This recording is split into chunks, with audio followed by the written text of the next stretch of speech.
검사가 정치적으로 편향된 것은 부패한 것과 같다는 점을 명심해야 합니다.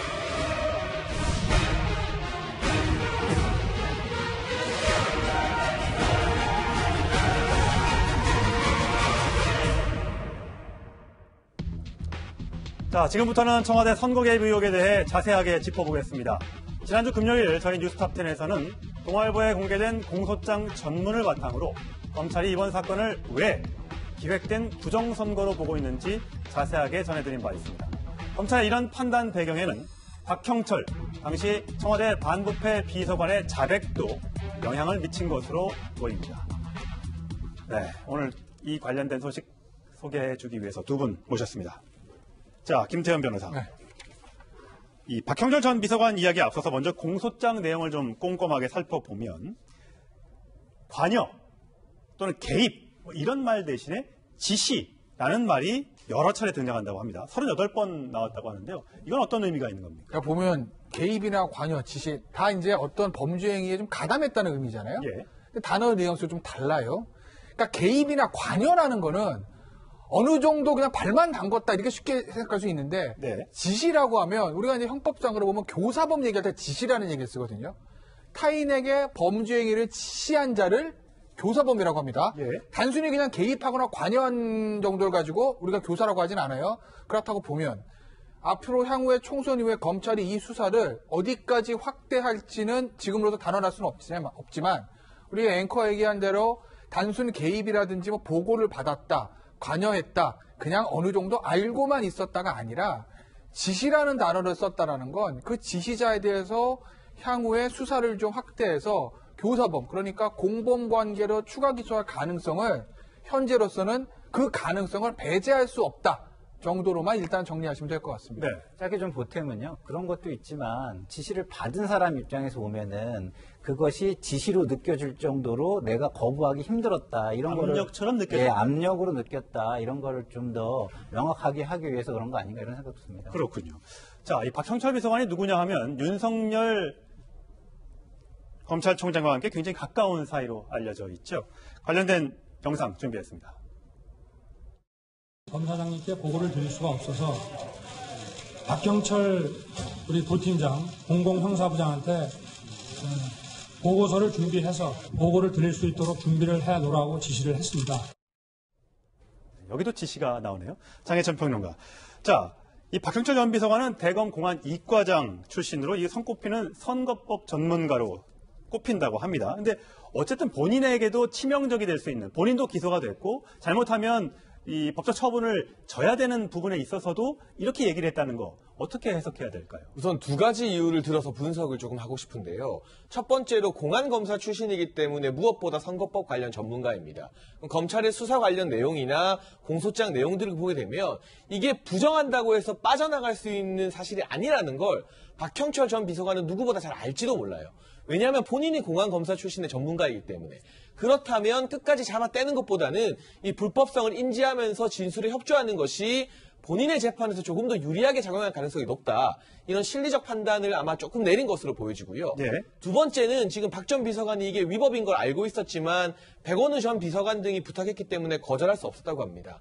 본인이 청와대 내부에서 느끼는 그 친문 측근들의 압력, 우리가 상상하는 것 이상이었던 것 같고 결과적으로 위험한 일은 조국 전 민정수석이나 백원우 전 비서관이나 이 친문의 측근들이 다 했는데 지금 내가 가만히 있으면 그 위법성의 책임은 박 전 비서관이 다 떠안게 될 수도 있는 상황. 그리고 박 전 비서관이 검찰 조사에 협력하면서 청와대 내부에서는 박형철 전 비서관에 대해서 비토하는 목소리들이 알게 모르게 많이 나오지 않았습니까? 이런 부분에 대해서 결국 자신은 이 친문의 측근이 아니기 때문에 가만히 있다가는 소외되고 책임을 다 떠안을 수도 있다는 그러한 위기감이나 어떤 마지막에 검찰 출신으로서의 양심이 작용했다. 이 두 가지 부분이 복합적으로 결합이 되어서 협조적인 진술을 하고 불법성을 인정하는 것이 아닌가 추측이 됩니다. 자, 이현정 의원. 네. 백원우 비서관의 얘기는 조금 뉘앙스가 다릅니다. 그렇죠. 그러니까 이제 백원호 비서관 입장에서 보면 지금 이 공소장을 보면 거의 어떤 면에서 보면 키 플레이어, 즉 어떤 핵심 인사가 바로 백원호 비서관입니다. 왜 그러냐면 백원호 전 민정비서관 같은 경우는 재선 의원 출신이에요. 그러면서 아주 친문의 핵심 인사라고 이야기를 할 수가 있죠. 그리고 또 민정비서관실에서 사실 이 수사의 하명 수사가 출발한 거 아니겠습니까? 그러니까 본인이 직접 지시해도 됨에도 불구하고 반부패, 즉 박형철 반부패를 통해서 경찰에다가 하명 수사를 내립니다. 그거 왜 그렇겠습니까? 결국은 법적인 정당성을 확보하기 위해서 그런 거거든요. 예. 그러니까 그런 거 보면 지금 이제 검찰의 진술이 보면 나는 지금 전문가인 박형철 비서관에 물어보니까 그렇게 하면 된다고 하더라 라고 해서 했다. 라는 이제 진술이 지금 백원호 민정비서관이 했다라고 알려지고 있거든요. 뭐냐면 자신이 책임을 일단 박형철 비서관한테 지금 책임을 떠넘기는 그런 상황이죠. 그러니까 그러고 보면 왜 민정비서관이 직접 경찰에서 주면 되는 것을 박형철 비서관한테 줘서 자, 이것 좀 수사 빨리 좀 재촉해라 라고 이야기를 했던가라는 게 이제 드러나는 것인데 사실 이번 사건 같은 경우는 지금 울산 사건뿐만 아니라 감찰무화 사건도 있지 않습니까?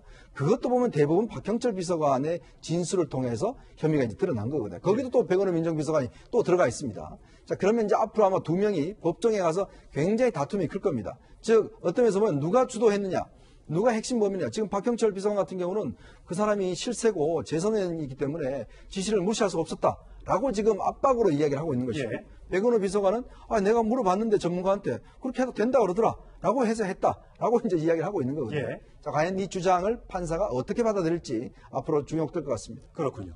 자, 그런데요. 이런 상황에서도 불구하고 청와대 선거 개입 의혹에 연루된 핵심 피의자들이 소속 총선 출마 선언에 나서고 있어서 이목이 집중되고 있습니다. 검찰의 주장인 거잖아요. 울산시장 캠프 어느 관련된 사람도 알지도 못하고 만난 적도 없습니다. 이 모든 과정은 재판 과정에서 제가 주장을 하도록 하겠습니다. 방대하고 촘촘한 검찰의 2달여간 수사가 오히려 저를 자유롭게 해주었습니다. 재판 이후에도 제 신변에는 어떠한 변화가 없을 것입니다. 자, 김태현 변호사. 네. 피의자가 아니고 이제 피고인이 된 거죠. 그렇죠. 이 13명 중에 2명이 오늘 다 출마 선언을 한 건가요? 뭐 일단은 지금 그렇게 알려져 있는데 결국 이제 관건은 공천을 줄 수 있느냐는 문제 아니겠습니까? 글쎄 지금 뭐 민주당의 당원 당규 어떻게 되는지 제가 확인은 못 해봤는데 일반적으로 이제 저 거대 정당 같은 경우에 기소된 경우에 당원권 정지시키는 경우들도 있어요. 자유한국당 경우는 최근까지도 그랬었고 그럼 결국 이제 공천 관련해서 어떻게 선택하느냐 문제거든요. 다만 이게 청와대가 지금 관련돼 있을 가능성을 배제할 수 없는 사건이기 때문에 민주당 입장에서는 이 두 사람이 기소됐다고 해서 야 기소됐으니까 공천 배제 이런 결정은 못 할 겁니다. 그러니까 뭐 그 원칙대로 그렇게는 못 하고 결국 이 두 사람들 입장에서 보면 만약에 공천을 받아서 당선이 된다, 배지를 달면 오히려 재판 과정에서 조금 더 유리할 수도 있다고 생각하는 것 같아요. 결국 이 두 사람, 특히 한병조 전 수석도 마찬가지고 이 13사람의 대부분의 논리가 검찰이 본인들의 개혁을 방해하기 위해서 없는 걸 만들었다라는 그런 취지의 입장을 좀 보이고 있지 않습니까? 그런 취지에. 그렇기 때문에 그걸 더 부각시키기 위해선 본인들이 그냥 일반인의 자리에 있는 것보다는 선거에 출마를 해서 이 판을 좀 크게 만드는 게 오히려 조금 더 유리하다고 생각하는 측면도 조금 있는 것 같습니다. 공천 여부는 아직 저희가 장담할 수 없는 부분이라 조금 더 지켜보도록 하고요. 윤석열 검찰총장 오늘 처음으로 오랜만에 발언을 했는데 한번 들어보시죠. 검사가 정치적으로 편향된 것은 부패한 것과 같다는 점을 명심해야 합니다. 향후 선거 사건의 수사 착수, 진행, 처리 과정 전반에서 공정성이 의심받지 않도록 일체의 언행이나 처신에 유의하여 주시기를 당부드립니다. 네, 오늘 윤석열 총장이 전국 단위 검사장급 회의를 취임 후 처음으로 열었는데 이런 발언들을 했습니다. 검사가 정치적으로 편향된 것은 부패한 것과 같다. 소신껏 수사할 수 있도록 물심양면으로 지원하겠다. 이렇게 얘기를 했습니다. 어떻게 보면 굉장히 당연한 얘기입니다. 선거를 앞두고 검찰총장으로서 할 수 있는 당연한 얘기지만 지금 선거법 위반 의혹으로 기소된 사람들이 있기 때문에 또 문재인 대통령의 또 언급이 공소장에 여러 차례 등장한다는 점에서 이 윤석열 총장의 발언이 예사롭지 않다 이런 시각도 있습니다. 그렇죠. 이 자리에 그리고 누가 있었느냐? 윤석열 총장 바로 옆자리에 이성윤 서울중앙지검장이 앉아 있었습니다. 예. 그런데 잘 아시다시피 이성윤 중앙지검장 같은 경우는 추미애 장관이 만들어낸 인사 아니겠습니까? 서울중앙지검장 부임한 이후에는 최강욱 비서관 기소하는 문제, 그리고 백원우 전 비서관을 포함해서 13명 기소하는 문제, 사사건건 윤석열 총장이나 일선 수사팀과는 마찰을 빚어왔습니다. 그런 과정에서 바로 옆자리에서 검사가 정치적으로 편향된 것은 부패한 것과 같다. 소신껏 수사할 수 있도록 물신양면으로 지원할 예정이다라는 윤 총장의 말이 이성윤 중앙지검장에게는 상당히 아프게 들리지 않았습니까? 예. 물론 이 지검장은 겨냥해서 한 말은 아니겠지만 이 여러 대검 간부 회의를 하면 유독 이 지검장만 도드라지게 다른 소수 의견을 냈다는 게 언론 보도가 돼 있었고 예. 그 부분에 대해서 일선 검사들이 불만을 품어오고 언론에서도 문제 제기를 한 바 윤석열 총장이 전국 검사장들이 모인 자리에서 이러한 작심 발언을 하고 또 이제 13개 순회 지방검찰청 같은 경우를 순회를 다니면서 격려를 합니다. 업무 체크를 하고. 이런 부분이 있어서 총선을 앞두고 또 선거를 앞두고 추미애 장관발 인사가 두 차례나 있었지만 나는 흔들리지 않겠다. 내가 끝까지 대검 간부들이 다 교체돼도 최고 윗선에서 소신껏 정치 관련 수사할 예. 수 있도록 지켜주겠다는 단 한 메시지를 검사장들뿐만 아니라 전국의 검사들에게 공식적으로 선언한 것으로 해석하는 시각도 있습니다. 그렇군요. 네. 지금 뭐 장해찬 평론가의 해석이 맞다면 저는 개인적으로는 오히려 좀 아쉬워요. 왜냐하면 저는 개인적으로 그 윤석열 총장의 공정한 수사, 엄정한 수사를 지지해온 사람인데요. 지금 본인에게 관심이 굉장히 집중돼 있는 상황이고 여러 가지 갈등 요소가 검찰과 또 그 청와대 정치권과 있는 상황이잖아요. 그러면 이럴 때는 제가 볼 때는 오히려 이렇게 그 관심을 알고 있는 상황에서 이런 소리를 하면은 오해 소지가 발생할 수가 있어요. 그러면 차라리 본인의 어떤 진정성 같은 거를 조금 더 보여주려면 제가 볼 때는 조금 더 로키로 다른 방식을 찾거나 어떻게 뭐 이야기를 했으면 좋지 않았을까 저는 약간 저는 아쉽습니다. 네, 추미애 법무부 장관도 곧 기자회견을 한다고 하는데 윤석열 총장의 이런 발언 등에 대해서 또 어떤 반응을 내놓을지 그것도 지켜보면 좋은 대목일 것 같습니다. 자, 이렇게 논란이 많은 청와대 선거 개입 의혹, 이 공사 쪽 내용으로 여권 지지층에서도 쓴소리가 계속해서 나오고 있습니다. 참여연대에 이어서 이번엔 민변에서도 공개 비판이 나왔습니다. 소개해드리겠습니다. 자, 탄핵 사유라는 말이 나왔는데 권경애 변호사입니다. 공소장에 기재된 범죄 사실을 보면 1992년 초원복집회동은 발톱의 때만도 못하다. 이 타는 목마름으로 민주주의 열을 외치던 세력들이 김기춘 공안검사의 파렴치함을 능가하고 있다. 이렇게 얘기했습니다. 이현정 의원. 네. 초원복집 오랜만에 들어봅니다. 네. 권경애 변호사는 민변과 참여연대 활동을 했던 지금 본인이 아마 그런 페이스북 보니까 지난 연말에 그런 글을 올렸더라고요. 자기가 조국 사태를 거치면서 그동안 사실 민변에서 굉장히 적극적으로 활동했던 분입니다. 이 정부에 대한 지지를 이제 철회를 하겠다라는 네. 이야기를 했어요. 더군다나 이 최근에 공소장 내용을 찬찬히 읽어보면 이 내용에 보면 결국 이제 탄핵 사유와 형사처벌 사안으로 볼 수가 있다라고 이제 본인의 법률가적인 견해를 필요로 한 겁니다. 예. 그러면서 대표적으로 이야기한 게 1992년도에 초원복지 사건이 있었는데 당시 김기춘 전 법무장관이 부산 지역 기관장들을 모인 사이에서 우리가 남이가 자 그러면서 이제 뭐 지원하자라는 이야기를 했고 그걸 도청한 것을 당시 국민당이 폭로한 적이 있습니다. 예. 근데 결과는 어떻게 됐냐 하면 그 내용에 대해서는 흐지부지 넘어갔고 도청한 행위에 대해서만 처벌이 됐어요. 아하. 자, 그러다 보니까 이런 사태가 되다 보니까 지금 보면 공소장 문제도 마찬가지입니다. 즉, 이 혐의 내용에 대해서는 지금 뭐 숨기고 있는데 오히려 이거를 갖다가 숨기고 하는 행위들 이것 자체가 상당히 저는 중하다고 생각이 드는 거거든요. 예. 결국 이것이 그동안 민주주의를 주장해왔던 세력에 의해서 이루어지고 있다는 것 자체가 이건 상당히 심각한 행위다라고 이야기를 하고 있는 거예요. 예. 그래서 이제 공경원 변호사 이야기로는 결국 이제 민주주의를 그동안 외쳤던 세력들이 어떤 면에서 보면 범죄를 숨기고 또 권력 수사한다고 해서 인사하고 검사를 좌천 보내고 과연 이런 게 타당한 것인가? 이건 어떤 면에서 보면 노무현 대통령이요. 사실은 여당이 당선되기 위해서 내가 합법적 할 수 있는 모든 걸 하겠다. 요 한마디 때문에 탄핵 소추까지 됐습니다. 그랬었죠. 자, 그런 걸 비춰보면 이렇게 청와대 7개 비서관실 5명의 비서관이 지금 기소가 됐고 이런 상황에서 선거를 만약에 이 선거비를 했다라고 한다면 이거는 중대한 혐의가 아닌가. 라는 것이 이제 권경의 변호사의 이야기인데 더군다나 권 변호사가 그동안 민변 활동을 했고 진보 진영에서 중심적인 활동을 했다는데 그 무게가 있는 것 같습니다. 그렇군요. 사회자 평론. 저는 이 권경의 변호사가 이 글을 올리면서 어떤 사진을 올렸는지 좀 지켜봤는데 문재인 대통령이 한 말을 사진으로 올렸습니다. 주요 사안에 대해서는 앞으로 대통령이 직접 브리핑하겠다. 문 대통령이 직접 말한 것이거든요. 그렇기 때문에 문재인 대통령의 침묵에 대해서도 권경의 변호사가 상당 부분 문제 제기를 하고 있어요. 공소장에 기재된 내용이 사실인지 아닌지는 법원에서 가려야 하지만 문재인 대통령의 절친인 이 송철호 시장을 당선시키기 위해서 전현직 청와대 비서관들과 여러 수석실이 조직적으로 나선 현황으로 기소가 됐다는 사실 자체가 사실 현직 대통령 입장에서는 국민들에게 유감을 표명하고 사과를 해야 할 일이 아닌 것인가. 이게 주요 사안이 아니면 민주주의 국가에서 도대체 무엇이 주요 사안입니까? 네. 왜 문재인 대통령과 청와대는 이번 기소에 대해서 또 공소장 공개에 대해서 이런 방구 한마디도 하지 않고 침묵을 지키는 것인지 과거에 본인이 직접 브리핑하겠다고 하신 약속 그대로 이게 과연 청와대에서 어떻게 일어난 일이고 앞으로 어떻게 하겠다는 것을 국민들이 알 수 있게끔 더군다나 총선이라는 중요한 선거를 앞두고 이런 일이 또 안 벌어진다는 보장이 없지 않습니까? 그 부분에 대해서 문재인 대통령이 직접 나서서 최소한의 해명과 국민에 대한 유감 표명을 해주기를 바라는 그 부분을 저는 좀 더 유념해 봤습니다. 자, 그동안 한국당에서는 굉장히 이번 선거 개입 의혹에 관련해서 굉장히 신중한 발언을 해왔습니다. 근데 드디어 이 말까지 꺼내들기 시작했습니다.